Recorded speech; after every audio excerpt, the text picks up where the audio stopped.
Welcome back to Remote Work Bay. I have Marian here with me all the way from Miami. Marian, you had a lot of interesting things happen in the last month of your life. First off, Yeah. right? First off, Yeah. congratulations on getting Thank married. you. Thank you. On Halloween, on the blue full moon, in Tulum. Wow. Yeah. How was that? How was it like getting married? Very Magical and powerful. And you know what? Things ended up working out the way that it should have. It's definitely not what we originally planned. We Uh-huh. originally planned for like 120 guests, all these things, a big wedding. And then because of the pandemic, we didn't want like elderly family to be there. So it was 26 of our closest friends. Yeah. And really just from an idea of, you know what, let's just elope. But can we invite some few friends while we elope? So that's what happened. Yeah. It looks so beautiful. And how is Tulum right now? Tulum's beautiful. It's gorgeous. They're really good. I think Tulum in that area has done a really great job of coming back, of like security measures for COVID. It's been really beautiful. Yeah. Yeah, I love Tulum. I go there all the time and I love it. It's a magical place for me. and it's just a hop away from Miami. Yeah, the flight's only like an hour and a half. Oh my gosh, that's like Californians to Cabo, 2 hours for us. Yeah, Uh, totally. and I was just there. But I did want you to share a little bit about yourself and your story before we get more into this conversation. So taking it back, because we've met like 8, 9, 10 years ago, a long time ago when I Yes. used to live in LA. I grew up in Yeah. LA. And I now live in Miami. And really my story, it goes back to, being a Filipino slash, Asian American here in the US. Like I grew up with Asian parents who were like, you do this, you do that. And society telling us, you got to check up all the boxes, you go to college, like you do the thing, right? You go to corporate and all this stuff. For them, I was supposed to go to med school, but I already didn't follow what they wanted. So I did what I had to, which I thought was the right trajectory, right? Yeah. So college, had a really great career. I was in marketing, climbed up the corporate ladder, and by the time I was 27, I was a marketing director for a large grocery retail company that was national. They also shipped international, all that stuff. And also at that same time, I was really into food blogging when food blogging was still kind of new. So I got, I did TV for that, traveled for it, did events, wrote for CBS, all the things. So career-wise, everything looked great. On paper, everything was great. Went to the best parties, went to the best events, Yeah. The highlight reel, right? Right. And, behind the scenes, it wasn't always that way. I actually had severe, anxiety, depression, PTSD from childhood sexual abuse and trauma, addictions, alcohol abuse. But because I was a high achiever, I had that double life, that mask, right? We're taught, and for me, because at a young age, I was told to never speak openly about what was happening to me, like to kind of shush it and like put a face on and you do what you have to do. I learned to be really good at being a chameleon, doing that. Mm-hmm. And so I justified my actions with my achievements. I'm like, I'm not homeless. I'm not like out there on the streets. Like I got all these things. Like this is good. This is what people do, right? And in 2014, my double life really came crashing down. I overdosed and had an out-of-body near-death experience that was my wake-up call. Wow. I later did my TEDx talk about this to really share that. And so all I knew was that things were too easy for me in LA, meaning I could have easy access to, clients, but also to all the drugs, toxic relationships, all that stuff. I bought a one-way ticket. Yeah.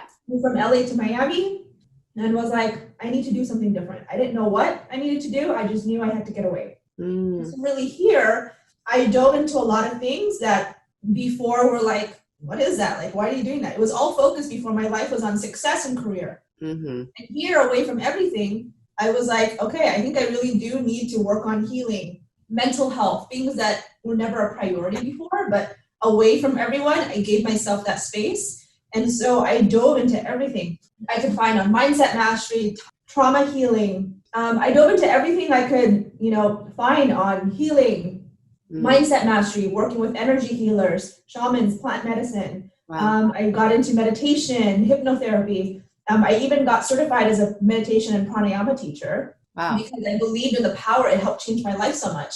And through this process, I was just sharing organically online what I was learning, because I'm like, why is no one talking about this stuff? Like, why is this so taboo when it's helped change my life? Like, really, truly changed my mindset and everything. Things were changing for me. And just naturally, people just started asking me, like, what are you doing? I see a change. I found the courage to confront my father, who was my abuser, come public with my story, start speaking about it, something I never thought was possible, you know, from being silent for so long.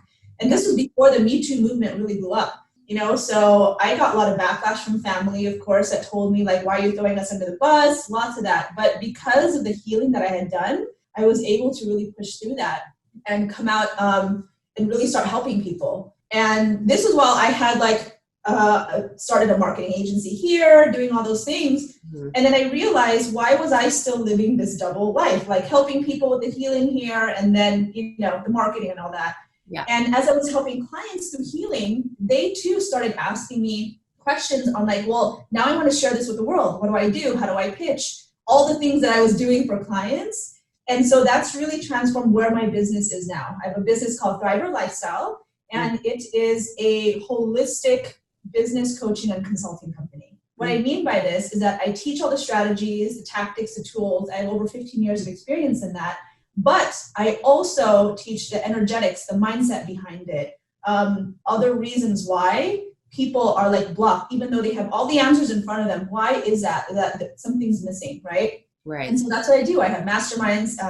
I used to do in-person events. Now they're online, where I help my clients really share their authentic stories, really fully express themselves as who they are, and in the process, build a multiple six-figure business through speaking, online and offline. So I really create spaces for especially women of color, non-binary, LGBTQ plus folks to really fully express themselves. And I do this all working from home, from my office. That is incredible. Wow. Well, first of all, thank you for sharing your story. Mm-hmm. And I mean, so you shared this story publicly on your TEDx talk. Yeah. Wow. You're gonna have to give me that link so we can share it with. Yeah. And I talked about the mindset shifts that had to happen for me. The title is called, "Are You a Victim, Survivor, or Thriver?"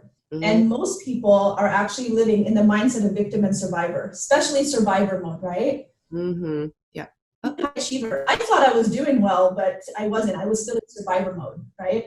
Yeah. And so, yeah. I love teaching that part to others, victim with the business coaching and the marketing. Now it's a holistic picture. Now it's like our full selves instead of cutting ourselves in different, this is me and this is me, and like so compartmentalized the way that our society tells us to be. Whereas we're like, no, this is our full selves and this is how we're going to operate in the world. That's incredible. And how are you finding your clientele? What is your demographic look like? Yeah, so my demographics are primarily women of color, those from marginalized communities, LGBTQ plus, who already know that they have a message. So they've already been working with clients, but they want to like go bigger. They want to be fully seen and heard on larger platforms, become the go-to experts. So be on podcasts and publications. They know that they have a system to create consistent clients instead of one up here, maybe two here. Like start having the system, and I teach them how to create an offer on the back end so that they have that consistent income, and they start really getting the foundation to end up scaling. Right? You need to have the foundation first in order for you to, if you want to really spread your message to more people, that's great. But how are you going to capitalize on that to help also build your business? Right? So I teach them how to create their offer, what to do on the back end so that they can continue to show up, continue to help and impact more people. Because I believe we can have both. We can have impact and more income. And I think now more than ever, the world is hungry for diverse faces, for diverse voices. The world is hungry to shift the demographics and the paradigm to women of color, to people with different stories other than, what's been out there. Right. And also to make money. Like, we're here to build generational wealth, and I'm all about that. And we can do that through, my team is all remote. Wow. Like, it's possible. And it's great. I think it's opening up people's eyes that didn't realize that this type of work was possible. Mm-hmm, mm-hmm. And how big is your team? What does that look like? So I have a designer / someone who helps with like my funnels and click funnels in the back end. And then I have a VA / social media assistant who helps me with like all the admin and then my Facebook groups and all that stuff. Right. I'm actually adding 2 guest coaches for my mastermind because I want to give more value to my clients. In the mastermind, they have me, they have all the strategies and all that. But what's helped me, and I love learning because when I learn more, I'm able to also help teach my clients. So I've been working with a human design expert and a Chinese astrology expert in my business. And Wow. it's helped me so much understand more about myself, my energy, and how I can operate better according to my date of birth and all that. And I want all my clients to have those like discoveries. So part of the mastermind is they get a session with those guest coaches who now are guest coaches for my team. Wow, that's very unique. I've actually never heard of a mastermind like this. Yep. And I have to check it out. And please send me all the links to all of your masterminds so I can share it with people as well. Yeah. You know, I'm digging a little bit deeper into this because of all the changes and pivots that are happening in people's lives this year. I mean, what have you noticed are the major changes in your clientele and what they're looking for in their goals, dreams, aspirations pre-pandemic and now? Yeah. So it goes back to the mindset, right? Victim, survivor, or thriver. I think when the pandemic first hit, it was a shock to everyone, even to me. I was like, oh shit, I had retreats planned in the Philippines. I had events planned for LA, New York, all these things, and I love traveling. I had keynotes, and a lot of that revenue stream literally like dropped. And like after getting in it, realizing that it wasn't going to end in 3 months, this was like for a while, right? So I had to really, I believe, okay, feel all the feels. Don't pretend it's not there. Feel it all the crappiness, all the shit. And then what are you going to do about it? Like, don't sit in that, right? Feel through it, let it go through you. And then it's like, well, and this is a thriver mindset. This is what I can control. This is what I can't. I can't control what's happening in the pandemic, but what I can control is my own inner well-being, what I can do in my business. And so we pivoted 100% online, right? So all the workshops that I was going to do, all the things that in person, we just went fully online. I was already online part of the time, but I love, in-person events. So we just shifted online and I just doubled down. I invested more in mentorship and coaching for myself during this time because I knew the differentiator. I could either be like in scarcity mindset, like, oh, this is going to happen, I have to hold all, or know that this is the time to double down on myself and my team and my business. And when you do that and learn, right? When you do that, like my business has exponentially grown. I'm so grateful to everything that's happened, and I've been able to help my clients. So that's really the people that I attract are those who also have very similar mindsets. They're growing, they're learning, but they also know that they take accountability. Like, you know what? Shit can go wrong, but I know I can, learn to, be accountable and to do this, and I got this. Right. And some of my clients, like 2 of them had their first 6-figure launches. Another client who did one-on-one sessions before and thought they could never scale ended up ending one-on-one because they had a group program, and now they're like in group and they're scaling. Their businesses have all grown because they took also that leap of faith to invest not only in me but in themselves. Right. So I think that's that shift, and that's not going to change. This is here to stay. We're never going to go back to how it was. That's just not how the world works, right? Right. You're never going to go back to exactly how it was. But how can we adapt to this new world that we're creating? And everything's online. Like if you haven't pivoted or done something to go online, you're literally like missing the boat. Yeah. Like way missing it. Way missing it. Like, unless you plan to be self-sustainable in the like countryside and grow everything and do that, that's different. But if you really want to, like, you have to have some part of your business online. Like that's really where the world is going. Yeah. Right. Right. So are you going to learn and double down on yourself and invest in mentors and coaches who will help you as well as do the work? Or are you going to sit back and be like, woe is me, like this is happening, everything, and so and this is going to continue. And I think the ones who really double down on themselves and in their business and in their work will end up like, not just surviving, but thriving. Right. So outside of, finding someone like you, where can people go for resources, to find mentors, to find help in this, technically quite difficult time for a lot of people? Yeah. So really, they don't have to work with me. Like I'm not for everyone. I know that.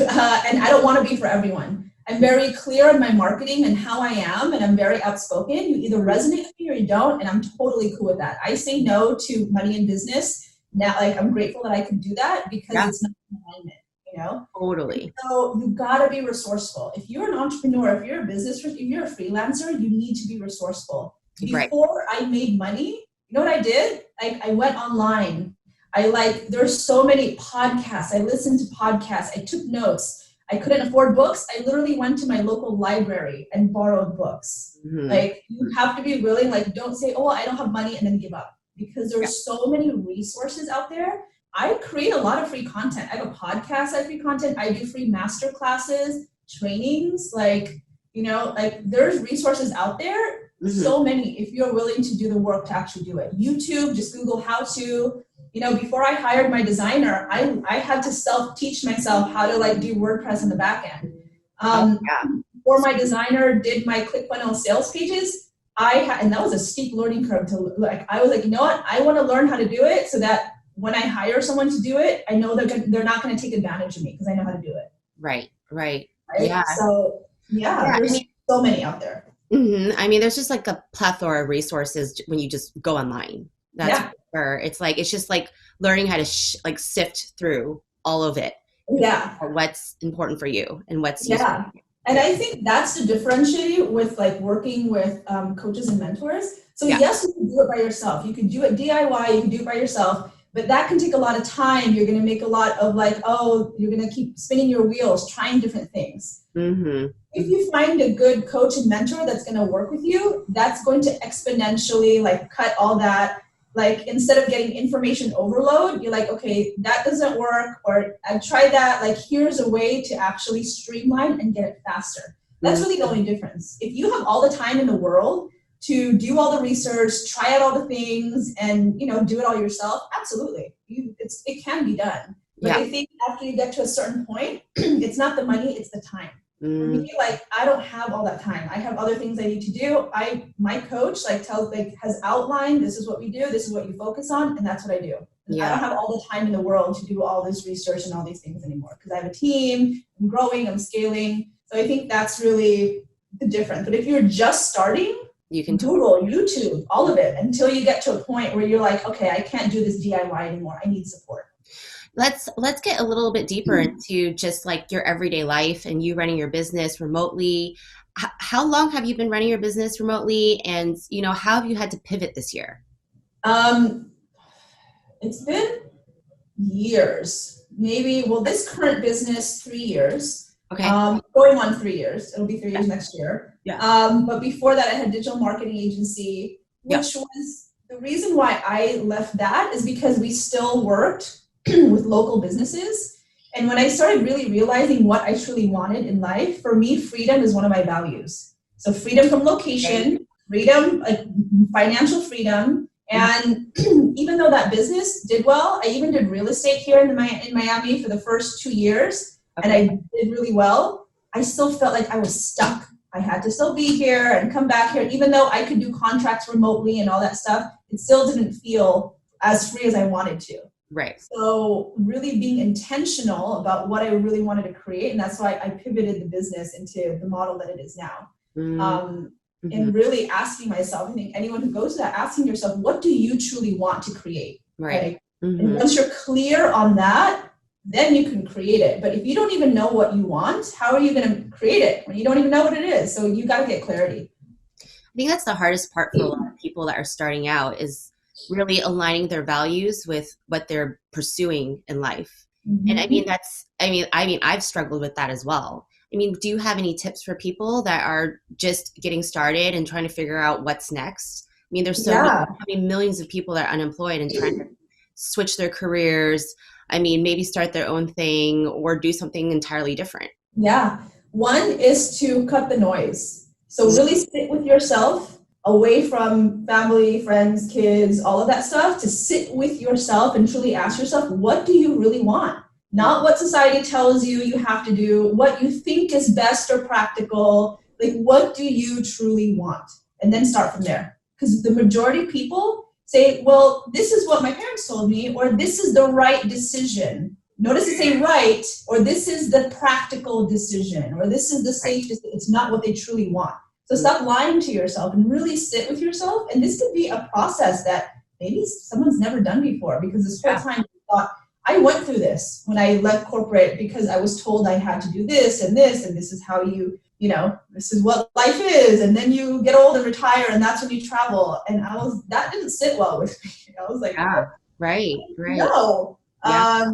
And you have to be willing to go to be different. To the entrepreneurship space is actually like, most of my clients, actually the majority, and this is myself, we're like the black sheep of the family. Like we are the ones doing things differently. Mm-hmm. Especially majority of my clients are people of color, especially women of color. And coming from my family, I have no entrepreneurs in my family. They're doctors, nurses, engineers, they were told that's what you do, but that wasn't, I really went a different route. And so one, get clarity on what you truly want. Number two, be willing to test, because you may think that it's good and then you try it out and then it doesn't work. So testing means being open to failure, because failure is just data. It's a learning lesson. Oh, this worked, this didn't work. Don't think of it as like, oh, I failed in life. Be like, this is a data point. You got to take that emotionality out of it. Your worth is not attached to whether something was successful or not. You're innately worthy. Right. And that comes with doing a lot of inner work. For me, entrepreneurship has been the biggest continuous spiritual journey of my life. Wow, right? Spiritual. Because it's forced me to go in to really find out, like, why does this bother me? Why does this trigger me? All these things, because I have to be accountable. I don't have a boss. I am the boss. Right. Right. Yeah. So really going through that. That's why I think it's so important. And that's what I teach my clients. You can have all the strategies, I could literally outline it for you, but if you can't match it energetically and your mindset's not there, you're not going to get the results. Right. You got to do a lot of that stuff and take a lot of that gunk. So be willing to do that work. And one, know that it's a long-term journey. It's not like, I think there's too much emphasis in marketing out there in society of that like overnight success, of that quick win, of that like, be a millionaire in 10 days. And you're just like, what? Like, it's about the slow, steady, sustainable growth. And that's what I teach my clients. Like, don't compare others, because you never know how long they've been in that journey. You only see what they show. Yeah. Right. So like, how do you do it sustainably, step by step, having the right foundations, and also finding the right support, right coach, right mentor. I'm a huge advocate for that. Not just because I'm a coach, but because I also invest in other mentors and coaches, and it's really helped my business. Yeah. Right. Are you a part of any type of entrepreneur organizations or women's groups? So on the nonprofit side, I'm on the board of the PVP, which is for Asian leadership, but I'm also the founding member for Keynote Women Speakers. This is an international nonprofit that's mission is built on having more diversity on speaking stages. I have in my mastermind groups of all other like-minded entrepreneurs and women. So I'm very selective of where I put my time, but I want to make sure I'm surrounded by other people who are purpose-driven, who have similar mindsets or the same mindsets about growth, about creating impact. Yeah. I'm very, I value my energy so much more now, and I have very clear boundaries about who I hang out with, who I invest my energy, all of that. I think it's so, so important. That's super important. That's like a whole nother conversation itself, boundaries. Yeah, totally. And that had to be learned, it wasn't like I knew that. That wasn't how I was. It was learning through this process and really learning as I've grown. And, one quote from, who was it? I think it's Ramit Sethi. I bought some of his courses. He's an awesome like entrepreneur that talks about like money and entrepreneurship and psychology. And he said a quote to me, not he said, but I watched some of his stuff and his courses, and I've had his book, that if you like, when people tell you advice, ask like, do you want to be where they are at? If not, don't take their advice. Advice from people who are where you want to be. That's a good. That hit me. I was like, yeah, because who tells you advice? People who are like relatives, parents, bless them. They have good intentions, but they haven't been where I want to go. Like, if you want the life that your parents live, listen to them. But if you want something more, look at people who've already done it. You know, so like that really like, oh my gosh, I've been listening to people. I'm like, are you like, you have all these opinions, but are you doing it yourself? No. Like, why should I listen to you? Yeah, right? That's great advice. And there's like another saying where you're like, you're an accumulation of your 5 or 6 closest people in your life. Yeah, you're the average of the 5 people you spend the most time with. Yeah. Right. And it's so true because they influence you. So that's a great, I mean, that's another great quote. I mean, so I wanted to go a little bit like deeper into the remote work bit of your life. And just, I want to know a little bit about your setup. You know, how do you stay productive? I mean, I see is this your office? Is your bedroom in back? No, this is my office. It is my, so I don't know if I can like give you a tour. So that is my office. This is just my office. When you come in, for me, I want to create a space. I'm very about energy, right? So I want to create a space that I feel creative, that I feel safe and all that. So for me, it's joy, beauty, and art. My Chinese astrologer is also a feng shui consultant. So east is my career and wealth direction. So everything faces east, which is also by the water. So that's one. So I utilize everything that I do is very intentional. There's always layers and reasons why I do things. I don't just do things just to do things. I do things very intentionally. So I have my desk. I have a standing desk because I have like lower back issues and I can't sit all the time. And like things are ergonomic. I have my ring light in front of me because I do a lot of things like this and create content. So you want to make sure you have good lighting. I have a lot of Post-its that have either goals or quotes that I really want to remember, to motivate me, to affirmations, things like that. I look in the front and I have artwork everywhere. And my artwork is either from women artists or other people of color artists. I'm very particular, like where I give my money to and what I buy. So in front of me, I really, in the last few years, really delved into decolonization work. And so in front of me are from Filipina artists, and it's Filipino goddesses. So I love that. And all sea related. I'm a very like water person. I have art from another artist that I got in Art Basel. I have crystals everywhere. I have multiple altars. So I have altars. I have tons of books. You can't see it over here, but I have an altar. Basically, I have a big like, what is it? A clear, it's not a writing board. It's not a whiteboard, but it's like glass. I've seen them. They're in like tech offices where you can write and trace. So can I give you So there you go. So I have I see it. each month I change a quote. I have my goals. I have my sales goals for the month, which is 100K for my sales goals for November. I have like things reminding me, pictures of family. I have books. I have my altar right here. Very spiritual.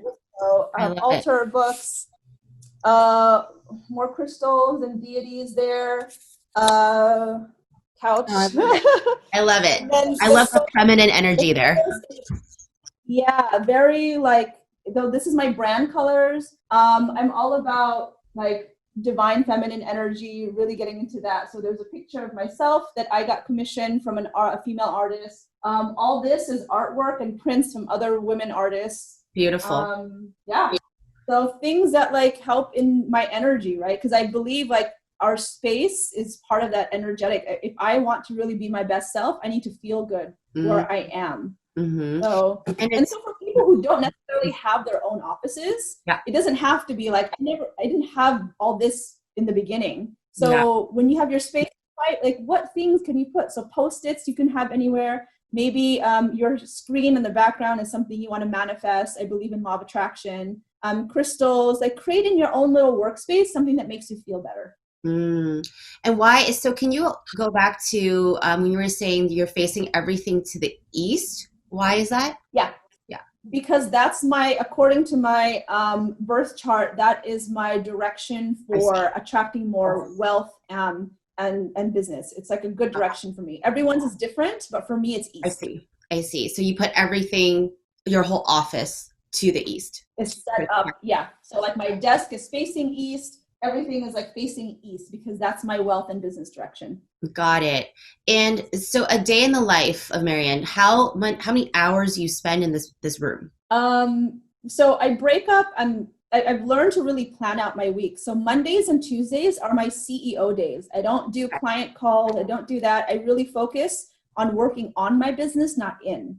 So like strategy, creating content, where I need, like planning things out, all of that stuff is Mondays and Tuesdays, really catching up if I need to work on launches, all that stuff. And then Wednesday, Thursday, Friday is when I do interviews, I have client calls, I teach my master classes, all of that stuff. So that's how I break up my week. And in the mornings, I wake up, I go to yoga, I do some movement or workout in the morning. I wake up like at 6:30, work out in the morning. And then afterwards, I do sort of a morning practice. It could be 10 minutes, it could be an hour on like journaling, meditation, breath work, whatever it is. And then I do what I need to do, work. But I have the flexibility. I have a traditional Chinese medicine doctor and acupuncturist that I see once a week. So I'm big about like, I have to take care of myself, right? If I believe I need to be in the right mental state, physical state in order to be of service to my clients. Right. You know, I got to fill my own cup so that I come from a place of abundance and it's overflowing instead of scarcity. So I do that. I put like self-care into it. I can run errands, but I'm really clear on like what I need to do around each day. I do lots of lists. So like I calendar everything. I bake in time. So people are like, I have no time for myself. Put it actually on your calendar as if you would a meeting. So if I need space and like I don't want back-to-back calls, I will block out that time so that I know I have time to work on something or do something for myself. Got it. Yeah, that's smart. That's super smart. Are you and your husband working from home now? And do you have separate offices if he is? Yeah, he has a workspace outside in the living room that we put that faces his career direction is west. So his space is west. Yeah. So that's perfect. You don't all need the east wall. No. He's over in the other room. And do you take breaks and do you like hang out with him? We'll try to, if we can, we try to eat together, lunch and dinner. You know, bathroom breaks, we go say hi. But otherwise, he's always on calls too because he manages like teams all over the world, and so he's like always on calls. But when we can, we do try to like eat together, and then really during the week we're working, right? And then weekends we try to like.